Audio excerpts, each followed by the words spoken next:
새벽 정순이 단도직입적으로 물었습니다. 민수야, 그 위험한 돈이 어디서 나는 거야?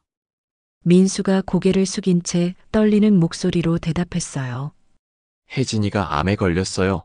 장모님, 이 돈 없었으면 혜진이 치료도 못했습니다. 민수가 갑자기 폭발했습니다.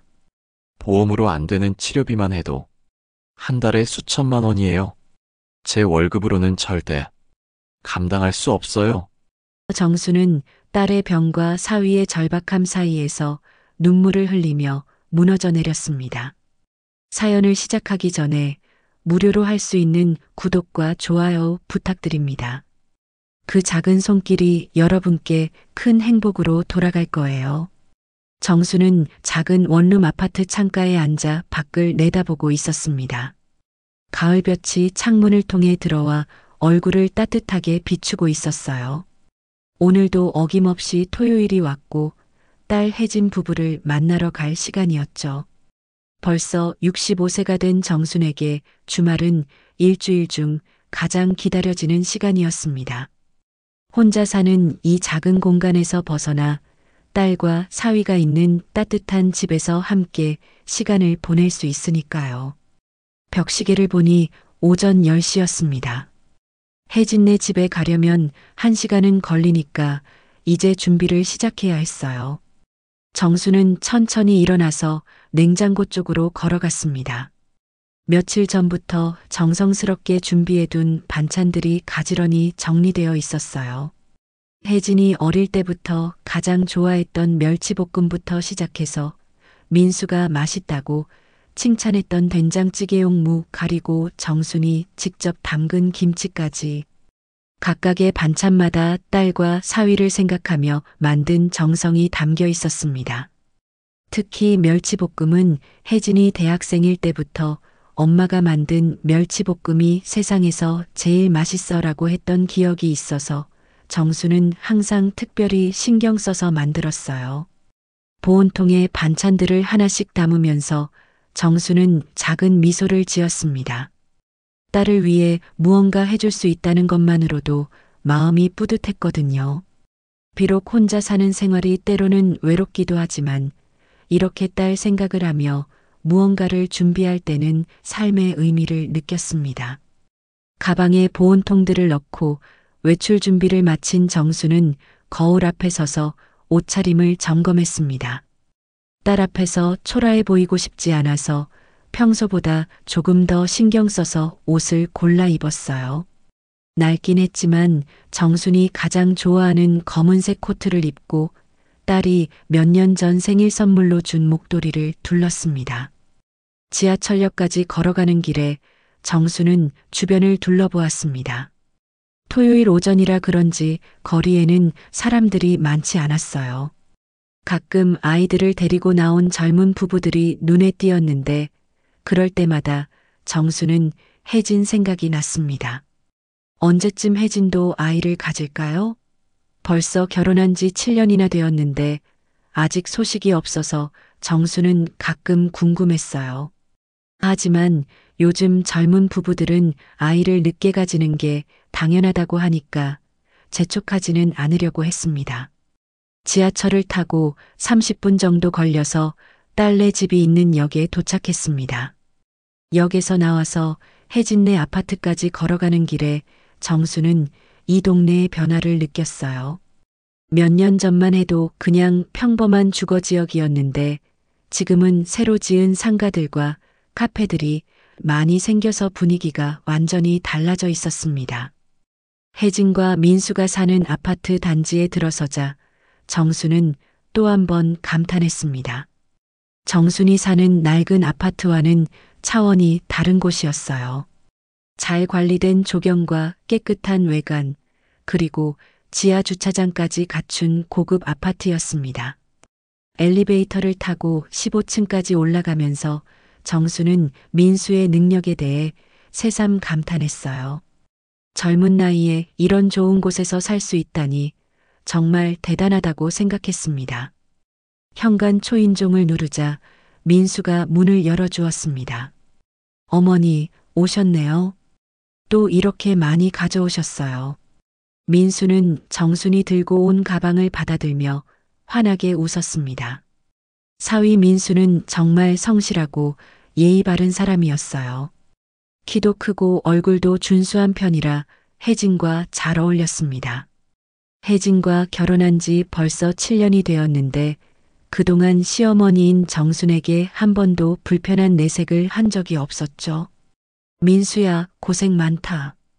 요즘 회사 일은 어때? 너무 무리하지는 마라. 잘 돌아가고 있습니다.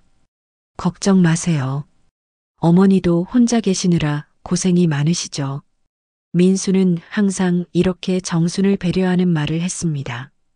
그래서 정순은 민수를 진짜 아들처럼 생각했어요. 거실로 들어서자 혜진이 소파에서 일어나 정순을 맞았습니다.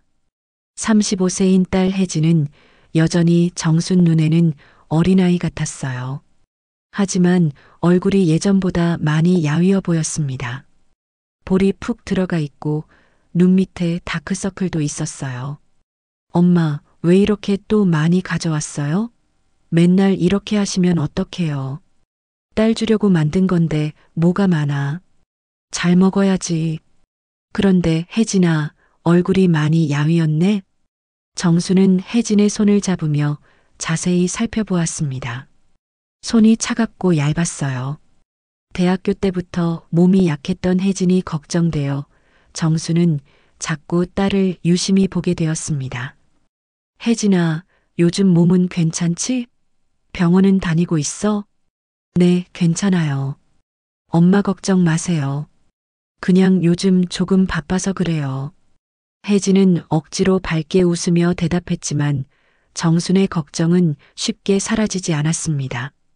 모성 본능이라는 게 그런 건지 딸의 작은 변화도 놓치지 않고 알아차리게 되더라고요. 바쁘긴 뭐가 바빠? 건강이 제일 중요한 거야.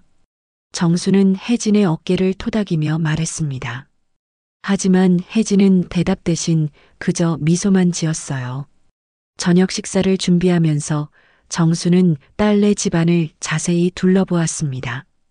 거실에는 벽면 전체를 차지하는 대형 텔레비전이 걸려 있었고 소파와 테이블도 모두 고급스러운 브랜드 제품으로 보였어요. 바닥에 깔린 카펫도 만져보니 재질이 좋았고 거실 한쪽에 놓인 피아노는 정순이 보기에도 상당히 비싸 보였습니다. 주방으로 가서 더욱 놀랐습니다. 가전제품들이 모두 최신형이었어요. 냉장고는 문이 2개 달린 대형 제품이었고 전자레인지와 오븐, 식기세척기까지 모든 게 완벽하게 갖춰져 있었습니다. 정순이 한 달 생활비로 쓰는 돈으로도 이런 가전제품 하나 사기 어려울 것 같았어요. 이 냉장고 언제 샀어? 정말 크다. 아, 그거요? 얼마 전에 바꿨어요. 전에 쓰던 게 고장나서 어쩔 수 없이요. 민수가 자연스럽게 대답했지만 정수는 마음 한편으로 의문이 들었습니다. 민수는 분명 중견기업 과장이라고 했는데 이 정도 생활 수준을 유지하려면 꽤 많은 돈이 필요할 텐데요. 게다가 혜진은 몸이 약해서 직장을 다니지 못하고 있으니 민수 혼자 벌어서 이 모든 걸 감당한다는 게 쉽지 않을 것 같았습니다. 주방 창문으로 내려다보니 지하 주차장이 보였습니다. 민수의 차가 다른 차들 사이에 주차되어 있었어요. 검은색 외제차였는데 정수는 차에 대해 잘 모르지만 그래도 비싸 보이는 건 알 수 있었습니다. 몇 년 전만 해도 작은 흰색 국산차를 타던 민수가 언제부터 이런 차를 타게 된 걸까요? 민수야, 차도 바꿨더라. 저 검은 차 말이야. 아, 네. 회사에서 좀 필요해서요. 거래처 사람들 만날 일이 많아지다 보니까. 민수의 설명은 합리적이었지만 정수는 여전히 뭔가 이상하다는 생각이 들었습니다. 회사 과장이 저런 차를 탈 필요가 있을까요?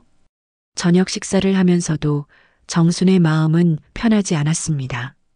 혜진과 민수는 평소와 다름없이 대화를 나누고 있었지만 뭔가 어색한 기운이 느껴졌어요. 특히 민수가 핸드폰을 자주 확인하는 모습이 신경 쓰였습니다. 식사 중에도 몇 번이나 핸드폰을 들여다보며 무언가를 확인했거든요. 민수야, 요즘 일이 많이 바빠? 저녁에도 연락이 오네. 네, 좀 바쁘긴 해요. 새로운 프로젝트가 있어서 신경 쓸 일이 많거든요. 민수의 대답은 담담했지만 정수는 뭔가 더 묻고 싶은 게 있었습니다. 하지만 사위 앞에서 너무 캐묻는 것도 좋지 않을 것 같아 참았어요. 저녁을 먹고 나서 혜진이 설거지를 하는 동안 정수는 거실에서 민수와 이야기를 나누었습니다. 텔레비전에서는 저녁 뉴스가 나오고 있었는데 경제 관련 뉴스가 나올 때마다 민수가 유독 집중해서 보는 것 같았어요. 주식이나 부동산 이야기가 나오면 표정이 진지해지면서 소리를 높여달라고 하기도 했습니다. 정수는 문득 20년 전 경제위기 때를 떠올렸습니다. 남편이 다니던 중소기업이 부도나면서 하루아침에 실직자가 되었던 그때요. 당시 정순네 가족도 겉으로는 평범해 보였지만 속으로는 하루하루가 불안했었거든요.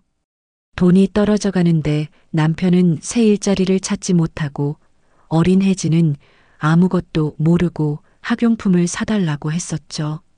그때가 정말 힘들었어요. 남편은 스트레스로 술을 마시기 시작했고 정수는 혜진 앞에서는 괜찮은 척하느라 정신이 없었습니다. 결국 남편이 다른 일을 찾기까지 1년이 넘게 걸렸는데 그 기간 동안 정순네 가족은 완전히 다른 사람들이 되어버렸어요. 그때의 기억이 떠오르니 정수는 갑자기 불안해졌습니다. 혹시 민수네도 무슨 문제가 있는 건 아닐까요? 겉으로는 잘 사는 것 같지만 실제로는 어려운 상황인 건 아닐까요? 아니면 돈을 너무 많이 써서 빚이 있는 건 아닐까요? 어머니, 괜찮으세요? 표정이 안 좋아 보이는데요. 민수가 걱정스럽게 물어보자 정수는 고개를 저었습니다. 아니야, 괜찮아. 그냥 옛날 생각이 나서 그래. 무슨 옛날 생각이요? 별거 아니야. 혜진 아버지가 직장 잃었을 때 생각이 났어. 민수는 잠깐 묵묵히 있다가 말했습니다. 그런 일은 다시 없을 거예요. 걱정 마세요. 하지만 정순의 마음속 불안은 쉽게 가라앉지 않았습니다. 돈이라는 건 참 무서운 거라고 정수는 생각했어요. 있을 때는 모르지만 없으면 사람을 완전히 다른 사람으로 만들어버리거든요. 남편도 그랬고 주변 사람들도 그랬어요. 특히 돈 때문에 잘못된 선택을 하는 사람들을 많이 봤습니다. 집에 돌아가는 지하철 안에서도 정수는 계속 생각에 잠겨 있었습니다. 딸과 사위가 행복해 보이는 건 좋지만 뭔가 석연치 않은 부분들이 자꾸 마음에 걸렸어요. 민수의 소득으로 저런 생활을 유지할 수 있을까? 혜진은 왜 그렇게 야위었을까? 민수는 왜 경제 뉴스에 그렇게 집중할까? 원룸에 들어와서도 정수는 잠을 쉽게 이루지 못했습니다. 침대에 누워서 천장을 바라보며 온갖 생각이 머릿속을 맴돌았어요. 괜찮겠지. 내가 너무 걱정이 많은 거야. 민수는 성실한 아이니까 잘할 거야.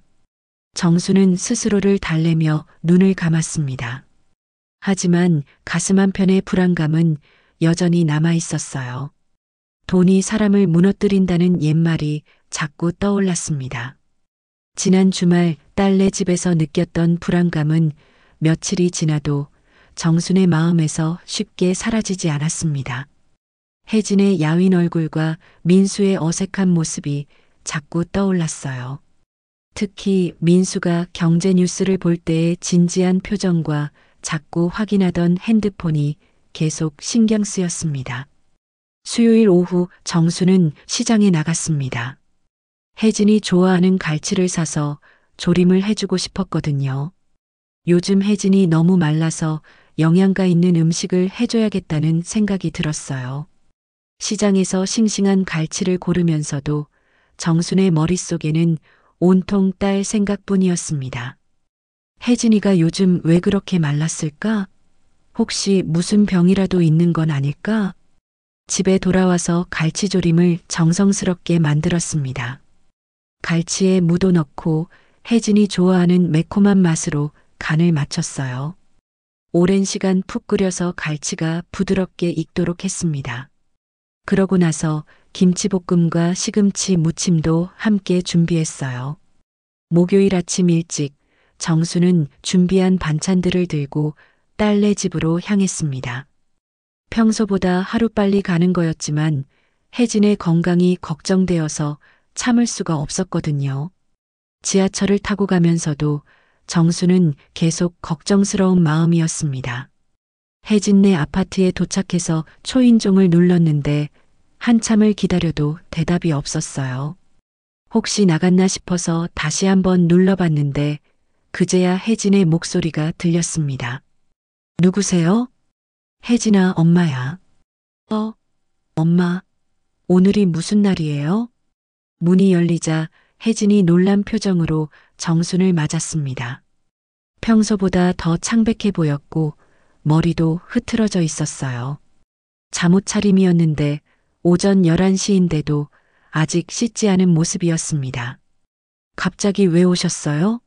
연락도 안 하시고. 갈치 사서 조림해왔어? 내가 너무 말라서 걱정되더라. 정수는 혜진의 얼굴을 자세히 살펴봤습니다. 확실히 지난 주말보다도 더 야위어 보였어요. 눈 밑에 다크서클도 진해졌고 입술도 바짝 말라 있었습니다. 무엇보다 걸음걸이가 힘없어 보였어요. 혜진아, 몸이 많이 안 좋구나. 병원은 가봤어? 아니에요, 괜찮아요. 그냥 며칠 잠을 못 잤을 뿐이에요. 혜진은 얼른 정순을 거실로 안내했습니다.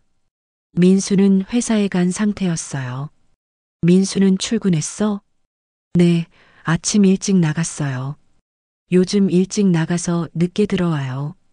정수는 부엌으로 가서 가져온 반찬들을 냉장고에 넣기 시작했습니다. 갈치조림은 따뜻하게 데워서 혜진에게 먹여주고 싶었어요. 엄마, 제가 할게요. 앉아 계세요. 괜찮아, 내가 할게. 너는 좀 쉬어. 얼굴이 너무 안 좋아. 혜진은 소파에 앉아서 정순이 부엌에서 바쁘게 움직이는 모습을 바라봤습니다. 평소와 달리 기운이 없어 보였고 시종일관 불안한 표정이었어요. 갈치조림을 데우고 있는데 혜진이 화장실에 간다고 했습니다. 정수는 혼자 남은 거실에서 딸의 생활 모습을 살펴봤어요. 소파 위에는 약봉지 몇 개가 어지럽게 놓여 있었고 커피 테이블에는 물컵들이 여러 개 놓여 있었습니다. 평소 깔끔했던 혜진답지 않게 집안이 정리가 안 되어 있었어요. 요즘 정말 몸이 안 좋은가 보네. 정수는 혜진을 위해 정리를 좀 해주려고 생각했습니다. 우선 커피 테이블 위에 물컵들을 정리하고 소파에 놓인 약봉지들을 치우기 시작했어요. 약봉지를 보니 신경안정제와 소화제, 그리고 잠을 못 잘 때 먹는 약들이었습니다. 왜 이런 약들을 먹고 있을까? 혜진이 스트레스를 많이 받고 있다는 증거였어요. 정수는 더욱 걱정이 되었습니다. 리모컨이 바닥에 떨어져 있어서 주워서 제자리에 놓으려고 했습니다. 평소 리모컨을 두는 곳이 거실 서랍이라는 걸 알고 있었거든요. 서랍을 열었는데 그 순간 정순의 움직임이 멈췄습니다. 서랍 안에 통장 하나가 눈에 띄었거든요. 그런데 그 통장이 뭔가 이상했습니다. 일반적인 은행 통장과는 달라 보였어요. 겉표지가 고급스러웠고 모서리에 금색 테두리가 있었습니다. 정순이 평생 써온 일반 통장들과는 완전히 다른 모양이었어요. 정수는 주변을 살펴본 후 조심스럽게 그 통장을 들어봤습니다. 겉표지에는 VIP 관리라고 적힌 작은 스티커가 붙어 있었어요. 정수는 그런 스티커를 본 적이 없었습니다. 은행에서 특별한 고객에게만 주는 통장인 것 같았어요. 심장이 두근거리기 시작했습니다. 뭔가 평범하지 않은 통장이라는 생각이 들었거든요. 정수는 화장실에서 물소리가 들리는지 확인한 후 조심스럽게 통장을 열어봤습니다. 첫 페이지를 보는 순간 정수는 숨이 막힐 뻔했습니다. 잔액이 억 단위였어요. 정순이 평생 본 적 없는 큰 돈이었습니다. 손이 떨리기 시작했지만 정수는 계속 페이지를 넘겨봤어요. 거래 내역을 보니 더욱 놀라웠습니다. 매달 수천만 원씩 들어오고 나가고 있었거든요. 입금자 이름도 계속 반복되고 있었는데 JK 컨설팅, H 메디컬, 골든 브릿지 파트너스 같은 회사 이름들이었습니다. 정수는 들어본 적 없는 이름들이었어요. 출금 내역도 이상했습니다. 컨설팅비, 용역비, 보험금 반환, 특별수당, 프로젝트비 같은 항목들이 적혀 있었는데 모두 일반적이지 않은 표현들이었어요. 정순이 알고 있는 민수의 회사와는 전혀 관련이 없어 보였습니다.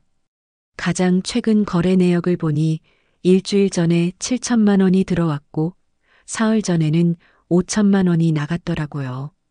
정수는 도저히 이해할 수 없었습니다. 민수가 회사에서 받는 월급으로는 절대 이런 돈을 다룰 수 없을 텐데요. 이게 대체 뭐지? 민수가 무슨 일을 하고 있는 거야? 정순의 머릿속이 복잡해졌습니다. 설마 민수가 불법적인 일에 손을 댄 건 아닐까요? 아니면 회사에서 모르는 다른 일을 하고 있는 건가요?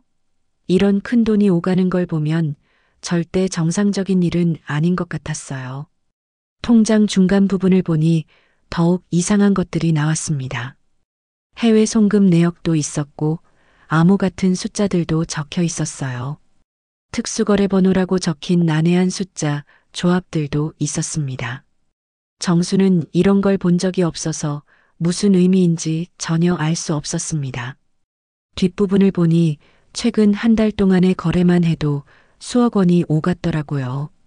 들어오는 돈도 많았지만 나가는 돈도 엄청났습니다. 정수는 이런 거액을 다루는 민수의 모습이 상상이 안 되었어요. 그때 갑자기 화장실 문이 열리는 소리가 들렸습니다. 정수는 깜짝 놀라서 통장을 급하게 덮었어요. 심장이 너무 빨리 뛰어서 숨쉬기가 힘들 정도였습니다. 엄마, 뭐 하세요? 혜진이 거실로 나오면서 물어봤습니다. 정수는 서둘러 통장을 원래 자리에 놓고 서랍을 닫았어요. 손이 너무 떨려서 리모컨을 제대로 잡지도 못했습니다. 아, 리모컨이 바닥에 떨어져 있어서 주워서 넣으려고 그랬어. 아, 그래요? 고마워요. 혜진은 별다른 의심 없이 대답했지만 정수는 진정하려고 노력했어요. 하지만 마음이 쉽게 가라앉지 않았습니다. 방금 본 통장의 내용이 머릿속에서 계속 맴돌았거든요. 정수는 마음을 진정시키려고 노력하면서 부엌으로 갔어요. 하지만 머릿속에는 온통 그 통장 생각뿐이었습니다. 혜진과 함께 점심을 먹으면서도 정수는 계속 딴 생각을 했습니다. 민수가 대체 무슨 일을 하고 있는 걸까요? 그리고 혜진은 정말 아무것도 모르는 걸까요? 혜진의 스트레스와 야윈 모습이 그 통장과 관련이 있는 걸까요? 엄마, 갈치조림 정말 맛있어요. 고마워요. 혜진이 맛있게 먹는 모습을 보니 정수는 마음이 복잡했습니다. 딸이 행복해하는 모습은 좋지만 그 뒤에 숨겨진 진실이 무엇인지 알고 싶었어요. 혜진아, 민수가 요즘 정말 바쁘구나. 무슨 일을 그렇게 열심히 하는 거야? 그냥 회사 프로젝트요. 중요한 거라서 신경 쓸 일이 많다고 하더라고요. 혜진의 대답은 평범했지만 정수는 뭔가 더 깊은 사연이 있을 것 같다는 생각이 들었습니다. 집에 돌아가는 길에 정수는 계속 생각에 잠겨 있었습니다. 오늘 본 것이 꿈이었으면 좋겠다는 생각도 들었지만 너무나 생생했어요.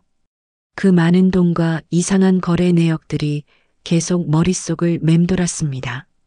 내가 너무 깊이 파는 건 아닐까? 하지만 이건 그냥 넘어갈 수 없어. 정수는 결심했습니다. 이 문제를 그냥 모른 척하고 넘어갈 수는 없었어요. 딸과 사위의 안전이 걱정되었거든요. 특히 혜진의 건강 상태와 스트레스가 이 문제와 관련이 있을지도 모른다는 생각이 들었습니다. 혜진네 집에서 돌아온 그날 밤, 정수는 잠을 이루지 못했습니다. 눈을 감으면 자꾸 그 통장의 내용이 떠올랐어요. 억 단위의 잔액과 수상한 거래 내역들이 머릿속에서 계속 맴돌았습니다. 새벽까지 뒤척이다가 겨우 잠이 들었지만 꿈속에서도 숫자들과 이상한 회사 이름들이 나타났어요. 금요일 아침 정수는 일찍 일어났습니다. 평소보다 훨씬 일찍 눈이 떠진 거죠. 어제 본 것이 꿈이었으면 좋겠다는 생각도 해봤지만 너무나 생생했어요. 특히 그 VIP 관리 스티커와 금색 테두리가 있던 통장의 모습이 계속 떠올랐습니다. 이런 걸 그냥 넘어갈 수는 없어. 뭔가 알아봐야겠어. 정수는 결심했습니다. 딸에게 직접 물어보고 싶었지만 그럴 수는 없었어요. 혜진이 알고 있다면 괜히 걱정을 끼칠 수 있고 모르고 있다면 더 큰 충격을 줄 수도 있었거든요. 우선 혼자서 알아보는 게 좋겠다고 생각했습니다. 아침을 간단히 먹고 나서 정수는 외출 준비를 했습니다. 어디로 가야 할지 생각해 보니 은행밖에 없었어요. 통장에 적힌 은행 이름을 기억해 두었거든요. 그 은행에 가서 물어보면 뭔가 알 수 있을 것 같았습니다. 집에서 가장 가까운 그 은행 지점을 찾아갔습니다. 평소에 정순이 다니던 은행과는 다른 곳이었어요. 건물도 더 크고 화려했고 들어가는 입구부터 분위기가 달랐습니다. 로비도 넓고 깨끗했는데 정순 같은 일반 고객들보다는 정장을 입은 사람들이 더 많이 보였어요. 번호표를 뽑고 기다리는 동안 정수는 주변을 둘러봤습니다. 다른 은행들과는 확실히 다른 분위기였어요. 상담 공간도 개별적으로 분리되어 있었고 직원들의 옷차림도 더 격식 있어 보였습니다. 63번 고객님, 창구로 와주세요. 정순의 차례가 되었습니다. 창구로 가면서도 마음이 떨렸어요. 뭐라고 물어봐야 할지도 확실하지 않았거든요. 어떻게 도와드릴까요? 젊은 여직원이 친절하게 물어봤습니다. 정수는 잠깐 망설이다가 입을 열었어요. 저기, 통장 거래 내역에 대해서 좀 물어보고 싶은데요. 네, 통장을 가져오셨나요? 정수는 당황했습니다. 통장을 가져올 수는 없었거든요. 민수나 혜진 몰래 가져올 수도 없었고, 그렇다고 사실대로 말할 수도 없었어요. 아니요, 통장은 안 가져왔고요. 그냥 일반적인 거래 내역에 대해서 궁금한 게 있어서요. 그러시면 구체적으로 어떤 내용이 궁금하신지요? 정수는 어제 본 거래 내역들을 떠올리며 조심스럽게 물어봤습니다. 컨설팅비나 용역비, 보험금 반환 같은 항목들이 있던데 이런 건 어떤 경우에 나타나는 건가요? 여직원의 표정이 조금 변했습니다. 뭔가 평범하지 않은 질문이라는 듯한 표정이었어요. 그런 항목들은 일반적인 개인 계좌에서는 잘 나타나지 않는 거래 유형입니다. 주로 사업자 계좌나 특수 목적 계좌에서 볼 수 있는 항목들이에요.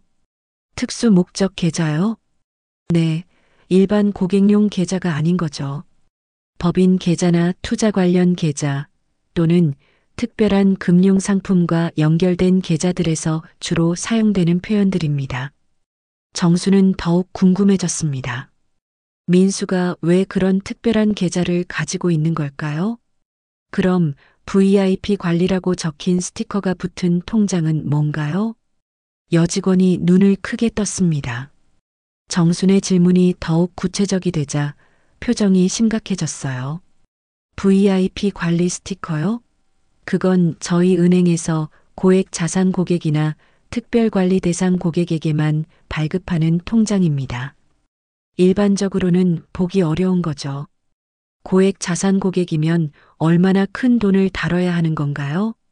보통 수억 원 이상의 자산을 운용하시는 분들께 제공됩니다. 그런데 혹시 이런 걸 왜 물어보시는 건지요? 여직원이 의심스러운 눈으로 정순을 바라봤습니다.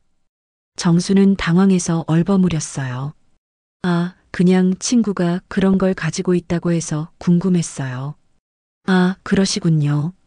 그런데 말씀하신 거래 항목들과 VIP 통장을 함께 말씀하시는 걸 보면 상당히 특별한 계좌 같은데요. 여직원이 잠깐 생각하더니 다시 말했습니다. 혹시 해외 송금 내역이나 암호화된 거래 번호 같은 것도 있었나요? 정수는 깜짝 놀랐습니다. 바로 어제 본 것들이었거든요. 네, 그런 것도 있었던 것 같아요. 그렇다면 이건 일반 고객용 계좌가 아닌 게 확실합니다. 아마도 투자나 사업과 관련된 특수 계좌일 가능성이 높아요.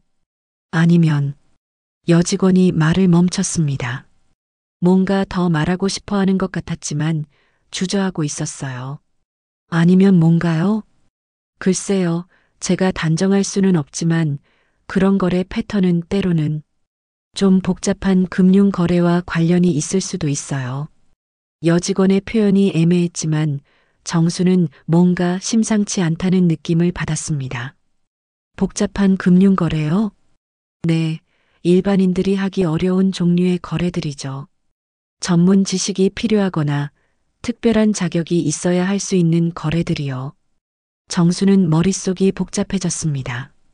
민수가 그런 전문적인 금융 거래를 할 만한 사람일까요? 회사 과장인 민수가 왜 그런 일을 하고 있는 걸까요?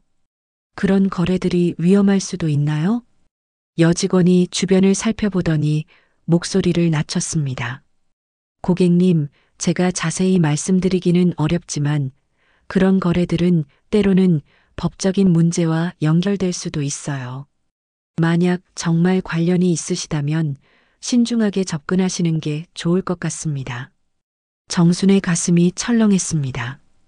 법적인 문제라니 설마 민수가 불법적인 일에 손을 댄 건 아닐까요? 법적인 문제요? 그게 무슨...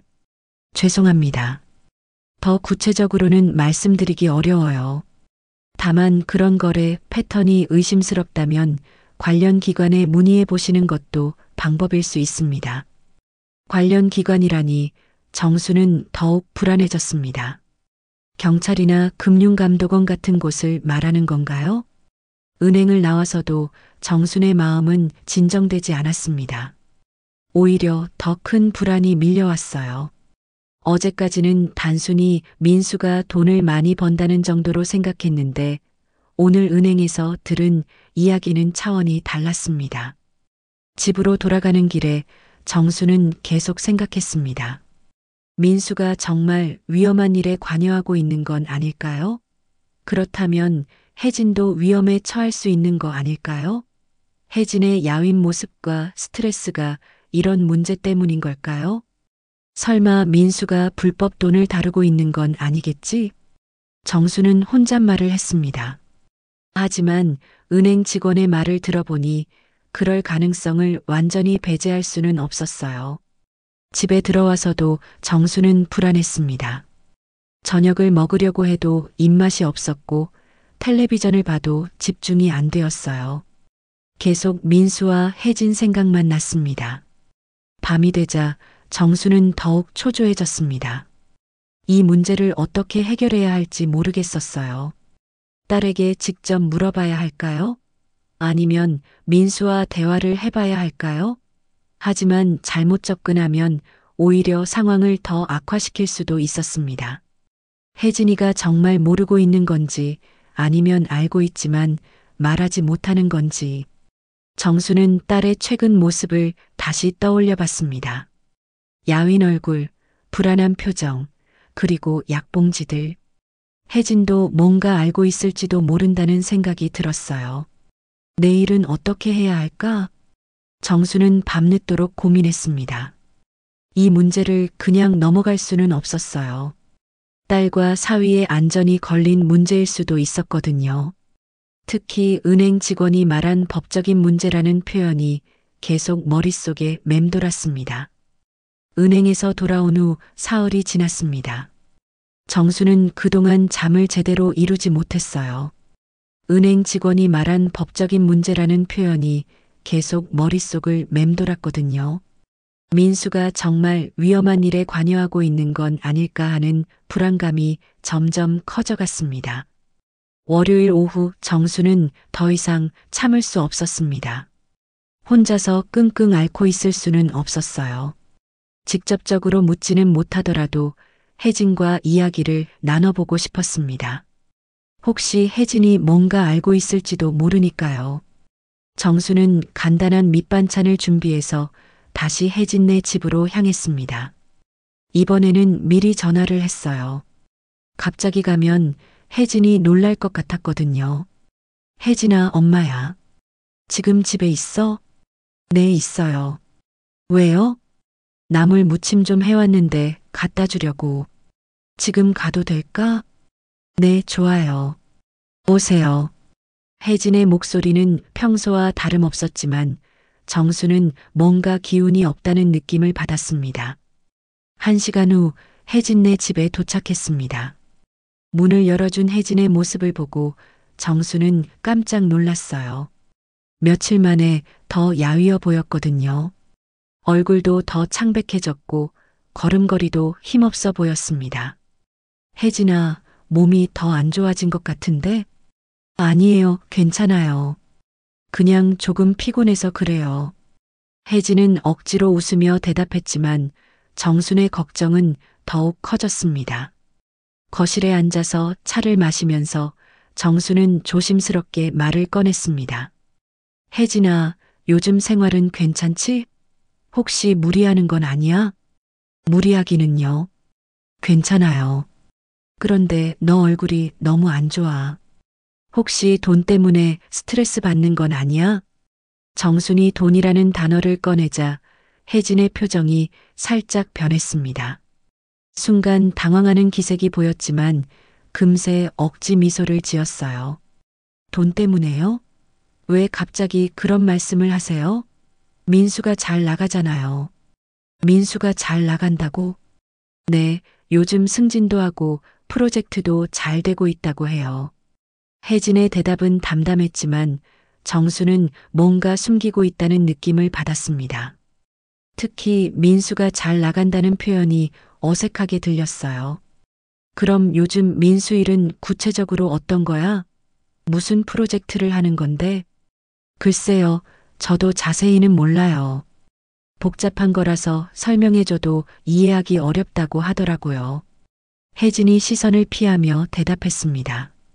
평소에 민수 일에 대해서는 어느 정도 알고 있던 혜진이 이렇게 모호하게 대답하는 게 이상했어요. 혜진아, 혹시 뭔가 걱정되는 일이라도 있어? 엄마한테는 말해도 돼. 정순이 좀 더 직접적으로 물어보자 혜진이 잠깐 망설였습니다. 뭔가 말하고 싶어 하는 것 같았지만 끝내 고개를 저었어요. 아니에요. 정말 괜찮아요. 엄마가 너무 걱정 많이 하시는 거예요. 하지만 혜진의 눈가에 눈물이 맺혀 있었습니다. 정수는 딸이 뭔가 힘든 일을 겪고 있다는 걸 확신했어요. 그때 혜진의 핸드폰이 울렸습니다. 민수에게서 온 문자였어요. 민수한테서 온 거야? 네, 오늘 조금 늦는다고 하네요. 혜진이 핸드폰을 보더니 표정이 어두워졌습니다. 뭔가 좋지 않은 내용인 것 같았어요. 요즘 민수가 정말 늦게 들어오는구나? 네, 일이 많아서요. 정수는 더 이상 묻지 않았습니다. 혜진이 불편해하는 게 느껴졌거든요. 대신 다른 이야기를 하면서 시간을 보냈어요. 저녁 시간이 되자 정수는 집에 가려고 했습니다. 하지만 혜진이 만류했어요. 엄마, 오늘은 여기서 주무세요. 민수도 늦을 것 같고 혼자 계시기 외로우실 텐데. 괜찮아. 집에 가서 잘게. 안 돼요. 오늘은 꼭 여기서 주세요. 혜진이 간절하게 부탁하는 모습을 보니 정순도 거절할 수 없었습니다. 사실 혜진도 혼자 있기 외로웠을 거예요. 저녁을 함께 먹고 나서 혜진이 먼저 방으로 들어갔습니다. 몸이 안 좋아서 일찍 쉬어야 한다고 했어요. 정수는 거실 소파에서 잠을 자기로 했습니다. 밤 11시쯤 되어서야 민수가 집에 돌아왔습니다. 정수는 잠든 척했지만 사실 잠이 오지 않아서 깨어 있었어요. 어머니, 오늘 여기서 주무시는 거예요? 민수가 조용히 물어봤습니다. 응, 혜진이가 그러라고 해서. 너는 정말 늦네.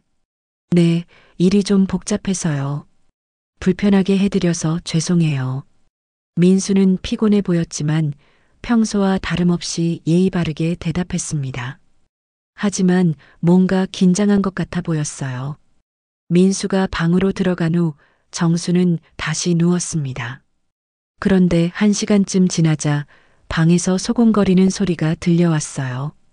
처음에는 그냥 부부간의 일상적인 대화인 줄 알았는데 점점 목소리가 높아졌습니다. 정수는 귀를 기울여 봤습니다. 소리가 크지는 않았지만 다투는 것 같았어요. 이 돈 계속 받으면 안 돼. 혜진의 목소리였습니다. 평소 조용한 혜진답지 않게 단호한 어조였어요. 조용히 해. 우리한텐 필요하다고. 민수의 목소리가 들렸습니다. 짜증이 섞인 목소리였어요. 하지만 이건 너무 위험해. 나중에 문제가 될 거야. 문제 안 돼. 내가 알아서 할게. 알아서 한다고? 벌써 몇 번이나 그런 말 했어. 이제는 정말 그만해야 해. 혜진의 목소리에 울음기가 섞여 있었습니다. 정수는 가슴이 철렁했어요. 역시 뭔가 문제가 있었던 거였습니다. 혜진아, 우리 상황을 생각해봐. 내 치료비가 얼마나 드는지 알잖아.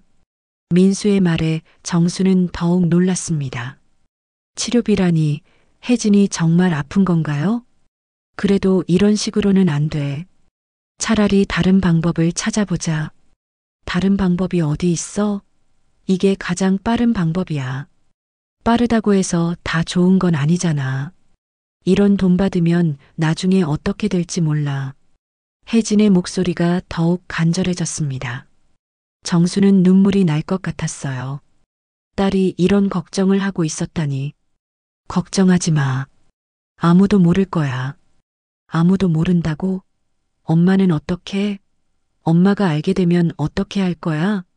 정수는 깜짝 놀랐습니다. 혜진이 자신을 걱정하고 있었던 거였어요. 어머니는 절대 모르실 거야. 우리가 조심하면 돼. 조심한다고 되는 일이 아니야. 이건 너무 큰 일이라고. 둘의 대화가 계속 이어졌지만 정수는 더 이상 들을 수가 없었습니다. 눈물이 흘러내렸거든요. 딸과 사위가 이런 고민을 하고 있었다니, 그리고 자신은 전혀 모르고 있었다니. 한참 후에 방이 조용해졌습니다. 아마 둘 다 지쳐서 잠든 것 같았어요. 정수는 밤새 잠을 이루지 못했습니다. 새벽에 화장실에 가려고 일어났는데 식탁 위에 뭔가 떨어져 있는 게 보였습니다. 작은 종이 쪽지 같은 거였어요. 정수는 조심스럽게 그걸 주워봤습니다. 영수증이었습니다. 그런데 일반적인 영수증이 아니었어요. 특수진료비라고 적혀 있었고 밑에는 항암약품비라는 항목도 있었습니다. 금액도 엄청났어요. 정순의 손이 떨리기 시작했습니다. 항암약품이라니 혜진이 암에 걸린 건가요? 그래서 치료비가 많이 든다고 한 건가요? 영수증을 자세히 보니 발급병원 이름도 적혀 있었습니다. 대학병원이었어요. 정순이 알고 있는 큰 병원 중 하나였습니다. 혜진이가 암에 걸렸구나. 그래서 민수가 그런 위험한 일을 하고 있는 거야. 정수는 모든 게 이해되기 시작했습니다. 민수가 수상한 돈을 받는 이유, 혜진이 야위고 스트레스를 받는 이유, 그리고 둘이 다투는 이유까지. 영수증을 원래 자리에 놓고 정수는 소파로 돌아왔습니다. 하지만 더 이상 누워 있을 수가 없었어요. 딸이 암에 걸렸다는 사실이 너무 충격적이었거든요. 내가 어떻게 해야 하지? 이 상황을 어떻게 해결해야 할까? 정수는 새벽까지 고민했습니다. 이제는 단순히 의심만 하는 단계가 아니었어요. 구체적인 사실들이 드러나기 시작했거든요.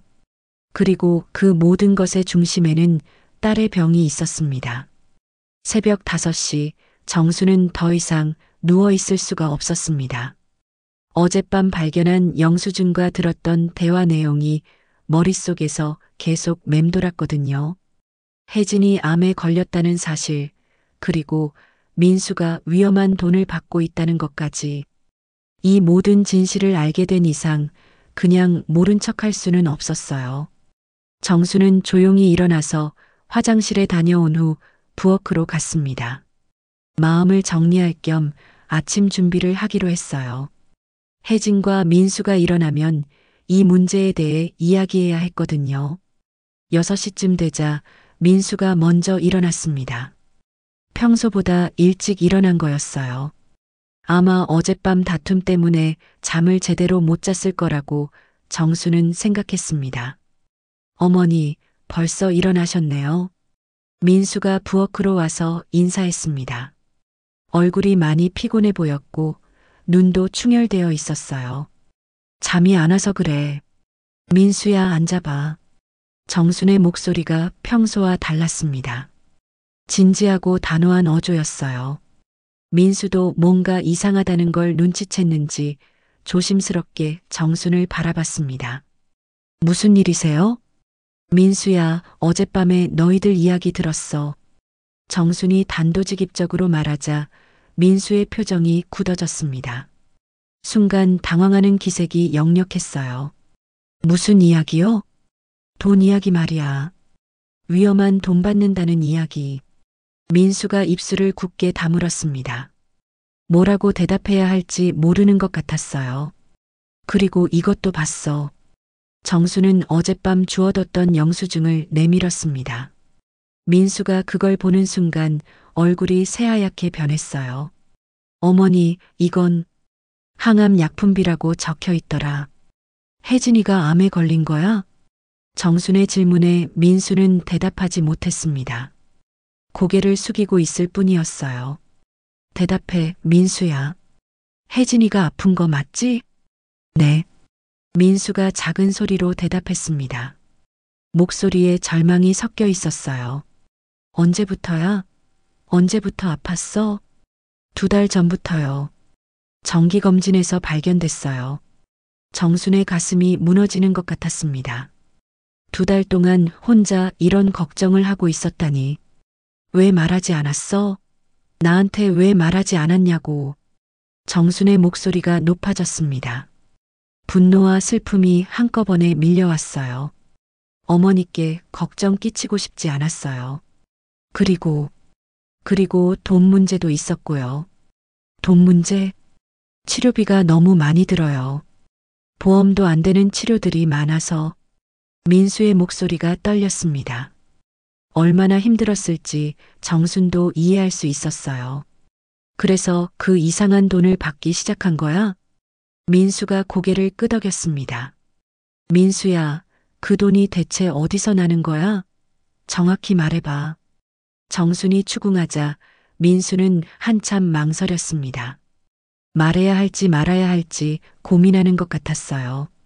말하기 어려우시겠지만 이제는 숨길 수 없잖아. 정확히 말해. 사업가 한 분이 계세요. 그분이 특별한 일을 맡겨주셔서. 특별한 일이 뭐야? 계약서 관련 일이요. 대리로 서명하는 거랑 명의를 빌려주는 일들이요. 정수는 이해하기 어려웠습니다. 계약서 대리 서명이 그렇게 큰 돈이 될 일인가요? 그게 뭔 돈이 되길래 그렇게 많은 돈을 줘? 그분이 말씀하시기로는 복잡한 투자 관련 일이라고 하시더라고요. 제가 회사원이니까 신용도가 필요한 거라고. 민수의 설명을 들으면서 정수는 불안해졌습니다. 뭔가 정상적인 일이 아닌 것 같았어요. 그 사업가가 누군데? 어떻게 알게 된 사람이야? 그분은 사실 혜진 담당 의사셨어요. 정순이 깜짝 놀랐습니다. 의사라고? 그럼 지금도 의사야? 아니요. 예전에 의사셨던 분이에요. 지금은 사업을 하시는데 예전에 혜진을 담당했던 의사가 지금 너한테 돈을 준다고? 민수가 고개를 끄덕였습니다. 정수는 점점 이상하다는 생각이 들었어요.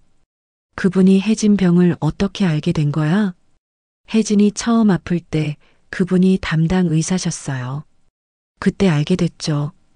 그런데 왜 갑자기 너한테 일을 맡기는 거야? 의사가 왜 그런 일을 해? 민수가 또 망설였습니다. 뭔가 더 깊은 사정이 있는 것 같았어요. 민수야, 이제 다 말해. 숨기지 말고. 그분이 혜진이 치료비 걱정하는 걸 보시고 도와주시겠다고 하셨어요. 대신 간단한 일을 도와달라고. 간단한 일이 뭔데 그렇게 큰 돈을 줘? 정순이 계속 추궁하자 민수는 마침내 입을 열었습니다. 명예대여요. 제 이름으로 계약하고 거래하는 일들이요. 명예대여? 그게 뭐야? 제가 잘 모르긴 하지만 투자나 대출 관련해서 제 이름을 쓰는 거라고 하시더라고요. 정순의 얼굴이 굳어졌습니다. 명예대여라는 건 정순도 위험한 일이라는 걸 알고 있었거든요. 민수야, 그거 불법이야. 아니에요. 그분이 합법적인 거라고 하셨어요. 민수가 급하게 변명했지만 정수는 믿지 않았습니다. 합법적이면 왜 그렇게 큰 돈을 줘?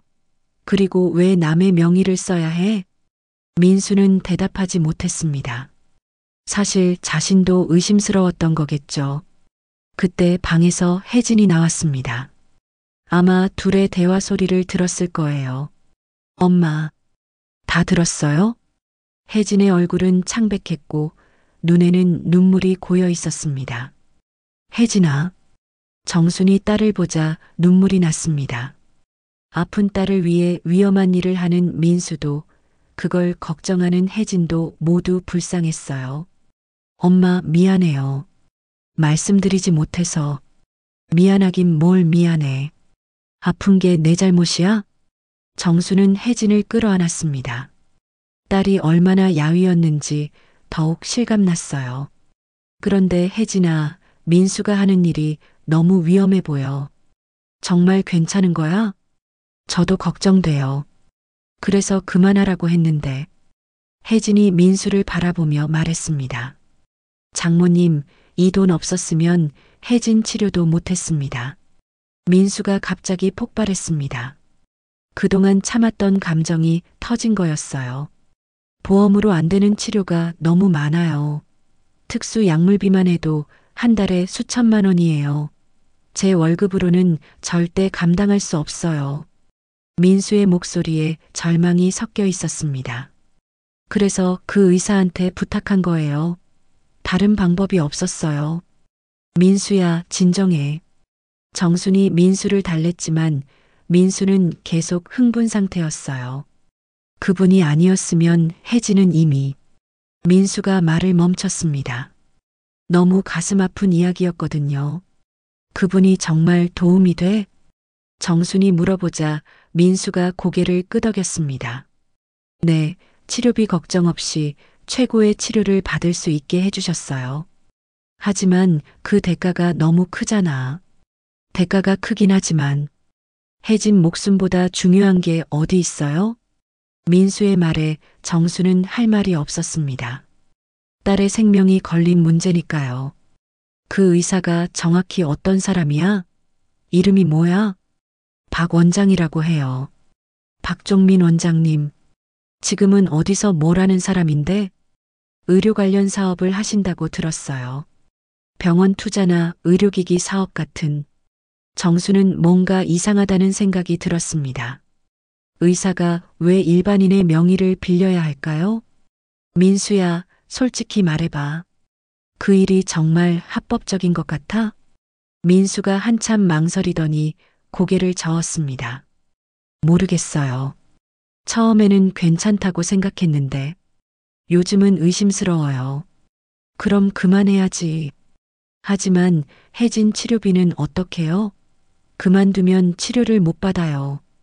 민수의 절박함이 느껴졌습니다. 정순도 딜레마였어요. 딸의 생명과 위험한 돈 사이에서 어떤 선택을 해야 할지 모르겠었거든요. 민수의 절박한 목소리가 거실에 울려 퍼진 후 잠깐 정적이 흘렀습니다. 정순과 민수, 그리고 혜진 모두 각자의 생각에 잠겨 있었어요. 이 상황을 어떻게 해결해야 할지 아무도 확실한 답을 가지고 있지 않았거든요. 그때 혜진이 조용히 입을 열었습니다. 엄마. 혜진의 목소리는 떨리고 있었습니다. 뭔가 중요한 말을 하려는 것 같았어요. 엄마, 사실 나도 다 알고 있었어. 정순이 놀란 표정으로 혜진을 바라봤습니다. 다 알고 있었다고? 뭘 다 알고 있었어? 민수가 하는 일, 그 박 원장한테서 받는 돈, 모든 걸 알고 있었어요. 혜진의 고백에 정수는 더욱 충격을 받았습니다. 딸이 이 모든 상황을 알고 있었다니. 그럼 왜 가만히 있었어? 왜 말리지 않았어? 혜진의 눈에서 눈물이 흘러내리기 시작했습니다. 말렸어요. 처음에는 정말 많이 말렸어요. 하지만 혜진이 말을 멈추고 민수를 바라봤습니다. 민수도 고개를 숙이고 있었어요. 하지만 민수가 무너질까봐 더 이상 말리지 못했어요. 무너진다는 게 무슨 뜻이야?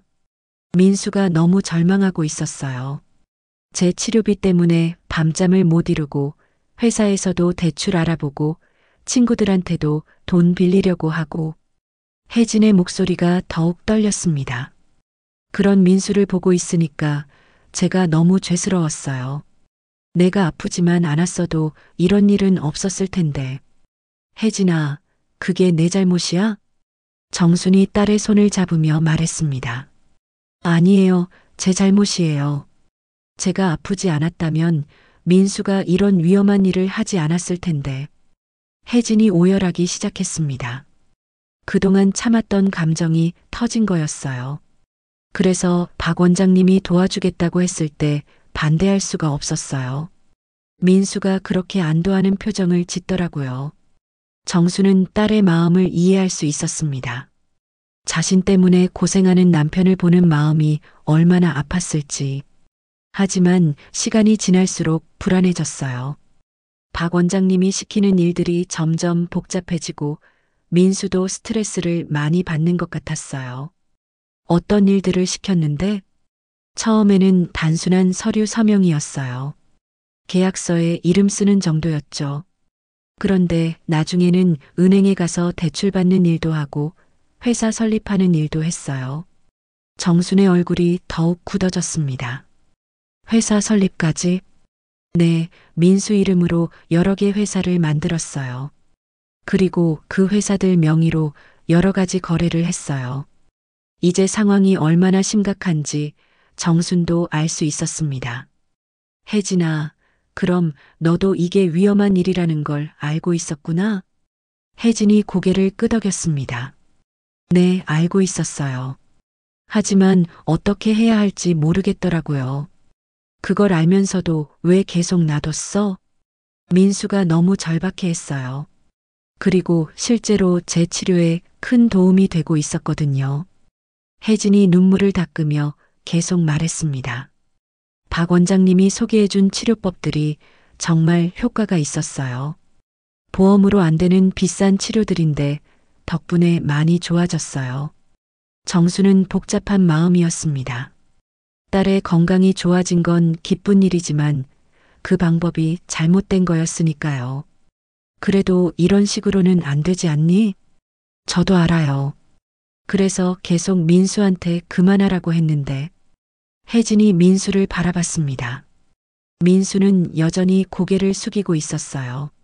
민수가 말하기를 박 원장님이 한두 번만 더 도와달라고 하신다는 거예요. 그럼 제 치료비 걱정은 완전히 없어진다고. 정수는 한숨을 쉬었습니다. 그런 말을 믿고 있다니. 혜진아, 그런 사람들은 한두 번만 더 하자고 계속 말하는 거야. 끝이 없어. 정순의 말에 혜진도 고개를 끄덕였습니다. 저도 그럴 것 같아서 무서워요. 민수가 점점 깊이 빠져드는 것 같아서. 그때 정순의 머릿속에 오랜 기억이 떠올랐습니다. 20여 년 전 남편이 세상을 떠났을 때의 일이었어요. 남편이 갑작스럽게 세상을 떠났을 때 정순에게는 아무것도 없었습니다. 장례비조차 없어서 이웃들과 친척들에게 돈을 빌려야 했어요. 그때도 누군가가 쉬운 방법으로 돈을 빌려주겠다고 했었는데 정순은 거절했었습니다. 애미야. 정순이 혜진을 부르며 말했습니다. 엄마가 예전에 내 아버지 장례 치를 때 이야기해 줄게. 혜진이 정순을 바라봤습니다. 그때 엄마한테도 돈이 하나도 없었어. 장례비조차 없어서 어떻게 해야 할지 모르겠더라. 정순의 목소리에 옛 기억의 아픔이 섞여 있었습니다. 그때 어떤 사람이 나타나서 돈을 빌려주겠다고 했어. 조건도 별로 까다롭지 않다고 하면서. 어떤 조건이었어요? 집 문서를 담보로 맡기고 이자도 높게 주겠다고 했어. 그때는 정말 절박했거든. 정순이 잠깐 멈춰서 생각에 잠겼습니다. 하지만 엄마는 거절했어. 뭔가 이상하다는 생각이 들더라고. 그럼 어떻게 하셨어요? 친척들이랑 이웃들한테 조금씩 빌렸어. 시간은 오래 걸렸지만 정직한 방법으로 해결했지. 정순이 혜진의 손을 꽉 잡았습니다. 애미야, 돈보다 내 목숨이 소중하다. 하지만 잘못된 돈으로 생명을 구하면 나중에 더 큰 고통이 따라와. 혜진이 눈물을 흘리며 정순을 바라봤습니다. 내 아버지가 살아있었어도 이렇게는 안 했을 거다. 아무리 절박해도 가족을 위험에 빠뜨리는 일은 하지 않았을 거야. 정순의 말에 민수도 고개를 들었습니다. 장모님, 민수야, 내 마음은 이해해. 하지만 이건 아니야. 혜진이를 구하려고 하다가 혜진이를 더 위험에 빠뜨리는 거야. 정순이 일어나서 혜진을 끌어안았습니다. 엄마. 혜진도 정순을 껴안으며 소리내어 울었습니다. 그동안 혼자 참았던 모든 걱정과 불안이 터져나왔어요. 미안해, 엄마. 말씀드리지 못해서 정말 미안해요. 미안하긴 뭘 미안해. 엄마가 미안하지. 내가 이렇게 힘들어하는 줄도 모르고. 두 사람이 서로 껴안고 우는 모습을 보며 민수도 눈물을 흘렸습니다. 한참 후에 정순이 혜진을 떼어놓으며 말했습니다. 혜진아, 이제 정직하게 해보자. 힘들더라도 올바른 방법으로 해결해보자. 하지만 치료비는 어떻게요? 방법이 있을 거야. 다른 방법을 찾아보자. 정순이 단호하게 말했습니다. 그리고 민수야, 그 박 원장이라는 사람과는 이제 관계를 끊어야 해. 민수가 고민하는 표정을 지었습니다. 쉽지 않을 거예요. 이미 깊이 관여되어 있어서. 그래도 해야 해. 늦기 전에 빠져나와야 해. 정순의 목소리에는 확고한 의지가 담겨 있었습니다. 우리 가족이 서로 의지하고 도우면서 해결해보자. 돈은 없어도 사랑은 있잖아. 혜진이 다시 정순을 껴안았습니다. 네, 엄마. 앞으로는 모든 걸 솔직하게 말씀드릴게요. 그래, 그래야 해. 가족끼리 숨기는 게 있으면 안 돼. 정수는 마음이 조금 편해졌습니다. 비록 앞으로 해결해야 할 문제들이 많지만 이제는 가족이 함께 힘을 합쳐서 해결할 수 있을 것 같았거든요. 가족 간의 진실한 대화가 끝난 지 사흘이 지났습니다. 정수는 그동안 민수가 박 원장과의 관계를 정리할 방법을 계속 생각해 왔어요. 하지만 민수는 여전히 망설이고 있었습니다. 너무 깊이 관여되어 있어서 쉽게 빠져나올 수 없다는 거였죠. 장모님, 제가 그만두고 싶어도 박 원장님이 쉽게 놔주지 않을 거예요. 민수가 불안한 표정으로 말했습니다. 왜? 뭐 때문에 놔주지 않는다는 거야? 제 명의로 된 계약들이 너무 많아요. 그리고 제가 서명한 서류들도 많고요. 만약 중간에 그만두면 큰 문제가 될 수 있다고 하시더라고요. 정수는 그 말을 듣고 더욱 화가 났습니다. 결국 민수를 올가매려는 수작이었던 거죠. 그럼 더욱 빨리 빠져나와야 해. 시간이 지날수록 더 깊이 빠져들 거야. 하지만 민수는 여전히 두려워하고 있었습니다. 박 원장이 어떤 사람인지 알게 되면서 더욱 무서워진 거였어요. 장모님, 그분이 보통 사람이 아니에요. 정말 무서운 분이라고 들었어요. 정수는 더 이상 지켜볼 수가 없었습니다. 이대로 가다가는 민수와 혜진이 더 큰 위험에 빠질 것 같았거든요. 그럼 내가 직접 가서 이야기하겠어. 어머니, 그건 너무 위험해요. 민수가 깜짝 놀라며 말렸지만 정순의 결심은 확고했습니다. 위험하긴 뭐가 위험해. 내 딸을 위협하는 사람한테 가만히 있을 수는 없어. 이틀 후 정수는 박 원장을 만나러 갔습니다. 민수에게서 주소를 알아내어 그가 운영하는 사무실로 찾아간 거였어요. 강남의 한 빌딩 고층에 있는 화려한 사무실이었습니다. 박종민 원장님 계십니까? 접수 직원이 정순을 이상하게 바라봤습니다. 평소 이런 곳에 오는 사람들과는 다른 차림새였거든요. 예약이 있으신가요? 예약은 없지만 중요한 일이 있어서 왔습니다. 민수, 김민수와 관련된 일로요. 직원이 내선 전화로 확인한 후 정순을 안내했습니다. 박 원장의 사무실은 정순이 상상했던 것보다 훨씬 화려했습니다. 넓은 공간에 고급 가구들이 배치되어 있었고 벽에는 여러 자격증과 상장들이 걸려 있었어요. 어르신이 민수 씨와 무슨 관계세요? 박 원장은 50대 후반으로 보이는 남자였습니다. 점잖은 외모였지만 눈빛이 차갑게 느껴졌어요. 민수 장모입니다. 아, 그러시군요. 무슨 일로 오셨는지요? 박 원장의 목소리는 정중했지만 정수는 뭔가 가식적이라는 느낌을 받았습니다. 원장님이 민수한테 시키는 일 때문에 왔습니다. 민수 씨와 저는 정당한 사업적 관계입니다만. 정당한 사업이라고요? 남의 명의를 빌려서 하는 게 정당한 사업인가요? 정순이 단도직입적으로 말하자 박 원장의 표정이 변했습니다. 어르신, 우리 사이의 일에 끼어드시는 건 좋지 않을 것 같은데요. 끼어들기는요. 내 딸 치료비를 미끼로 민수를 이용하는 걸 그냥 볼 수는 없어요. 박 원장이 비웃었습니다. 미끼라니요. 제가 혜진 씨 치료에 얼마나 큰 도움을 줬는지 아시나요?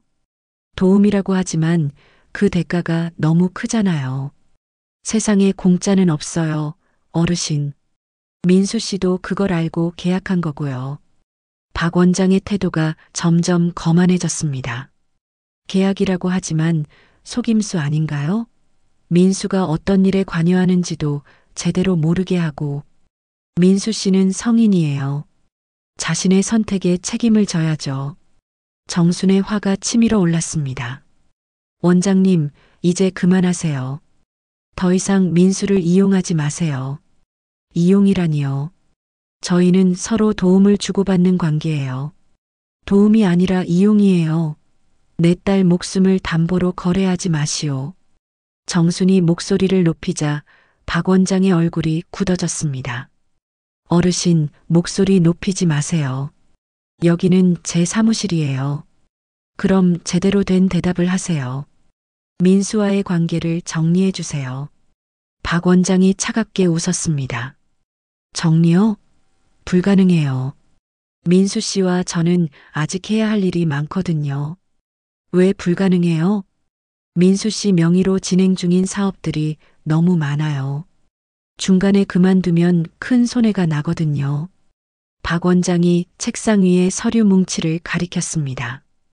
이 모든 계약들이 민수 씨 이름으로 되어 있어요.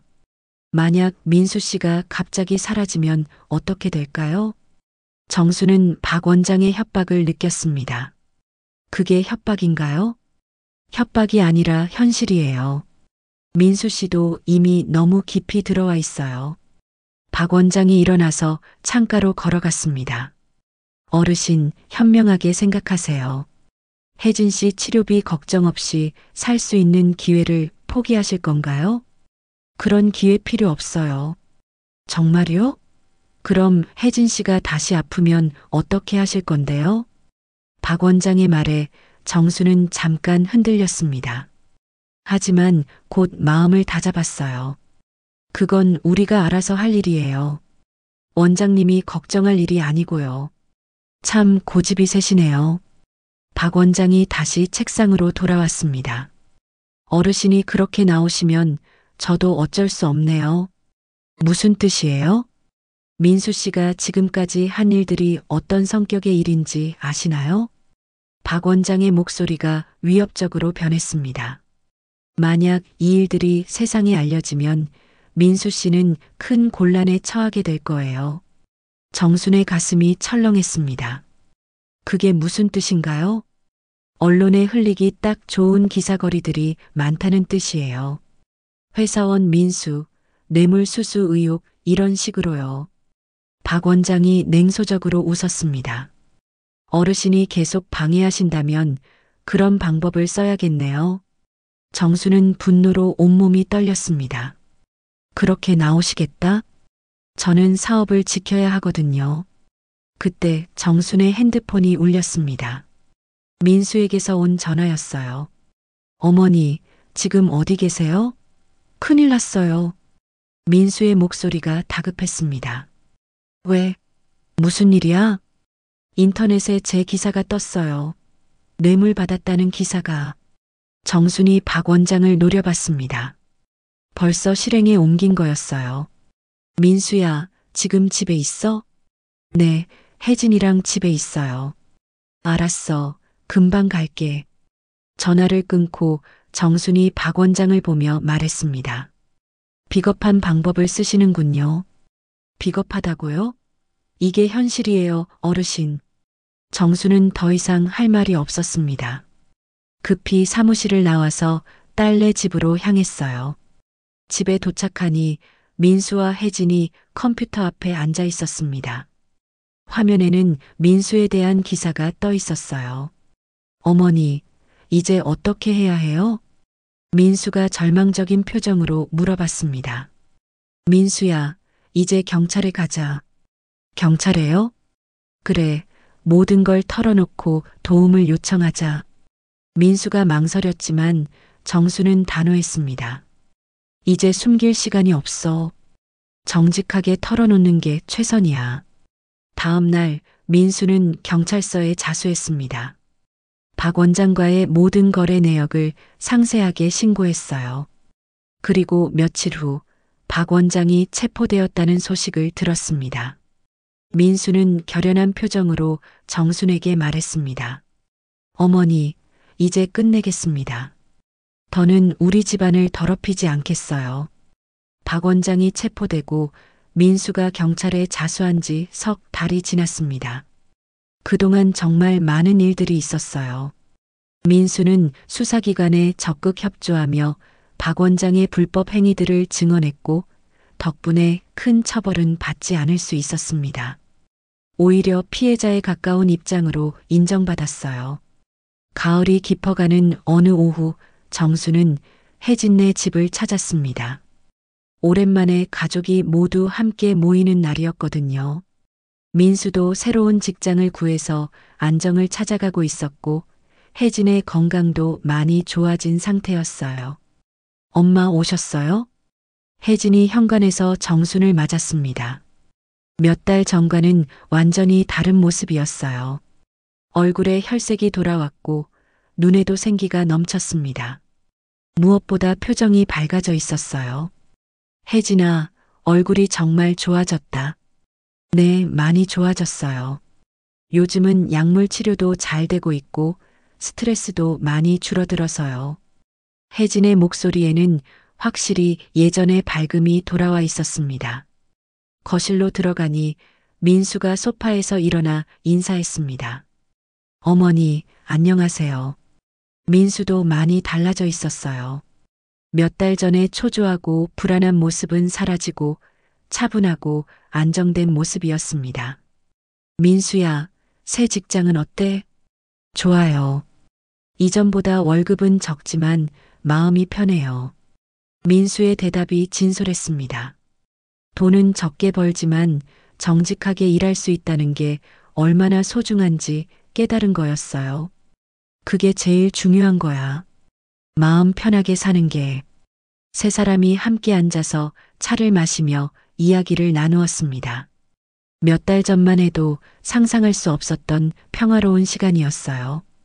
어머니, 그런데 오늘 왜 이렇게 일찍 오셨어요?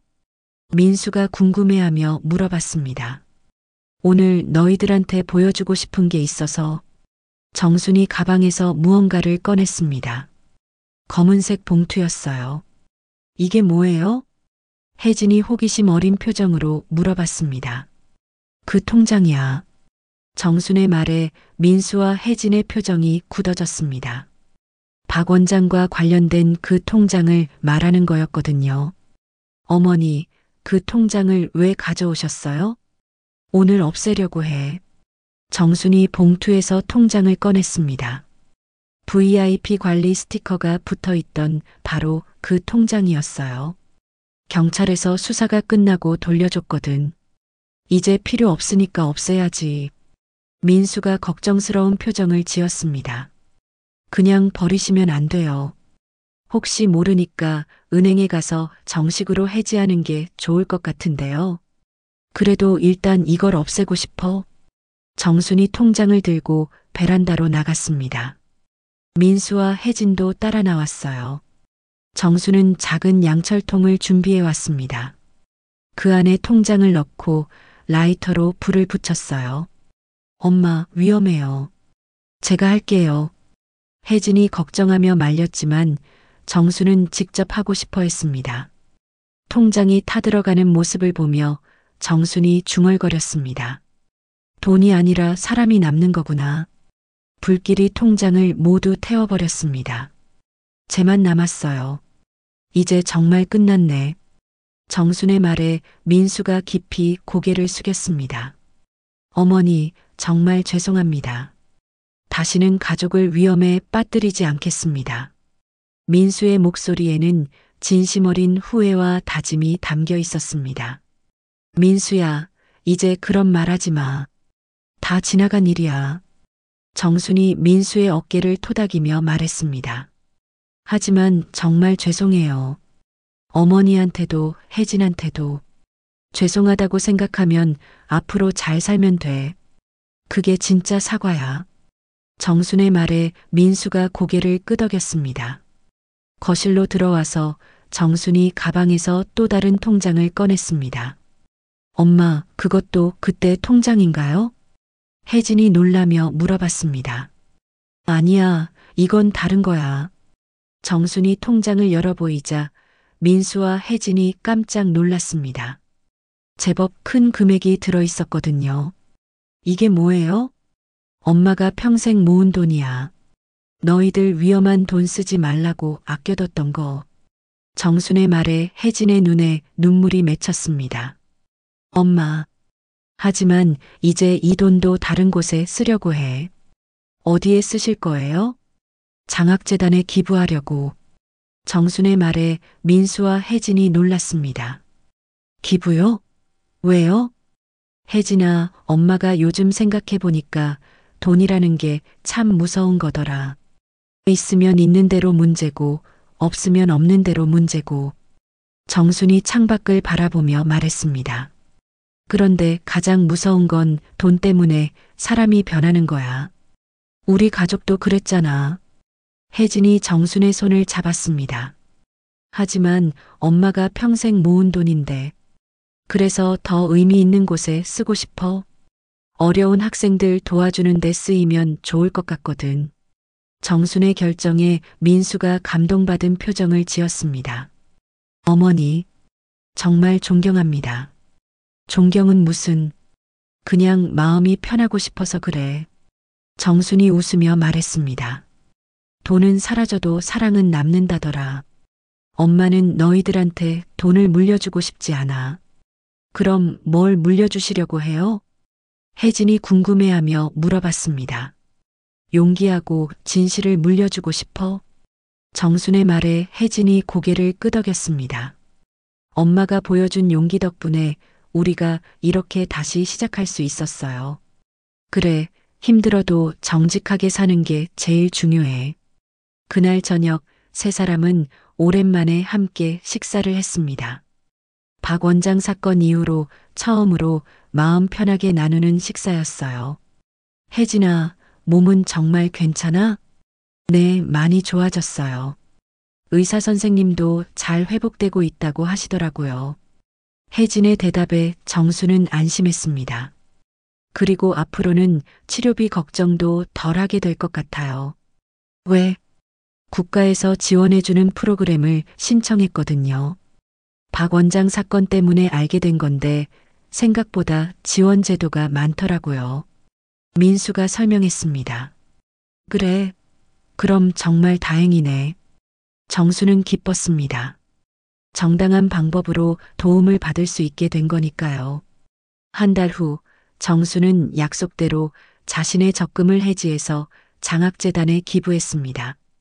큰 금액은 아니었지만 정순에게는 평생의 저축이었어요. 기부 증서를 받아든 정수는 마음이 뿌듯했습니다. 돈을 모으는 것보다 의미 있게 쓰는 게 더 좋다는 걸 깨달았거든요. 혜진의 치료도 순조롭게 진행되고 있었습니다. 정부 지원 프로그램과 보험 혜택을 통해 경제적 부담도 많이 줄어들었어요. 무엇보다 가족이 서로 믿고 의지할 수 있게 된 것이 가장 큰 치유였습니다. 어느 일요일 오후 정수는 혜진네 집에서 함께 시간을 보내고 있었습니다. 민수는 새 직장에서 인정받으며 열심히 일하고 있었고 혜진도 건강을 회복해가며 작은 취미 활동을 시작했어요. 엄마, 정말 고마워요. 혜진이 갑자기 정순에게 말했습니다. 뭐가 고마워? 엄마가 용기 내주셔서 우리가 이렇게 다시 살 수 있게 됐잖아요. 혜진아, 그건 우리 모두의 용기였어. 정순이 딸의 손을 잡으며 말했습니다. 가족이라는 건 서로 힘이 되어주는 거야. 돈보다 소중한 게 바로 그거지. 창밖으로 따뜻한 겨울 햇살이 들어왔습니다. 정수는 마음이 평온했어요. 비록 큰 돈은 없지만 가족의 사랑과 신뢰를 되찾았으니까요. 상속은 돈이 아니라 용기와 진실이구나. 정순이 혼잣말처럼 중얼거렸습니다. 그리고 미소 지으며 딸과 사위를 바라봤어요. 이제야 진짜 가족이 된 것 같았습니다. 여러분과 함께한 사연몬스터였습니다. 무료 구독과 좋아요, 댓글로 응원해 주시면 앞으로 더 깊은 이야기를 전해드리겠습니다.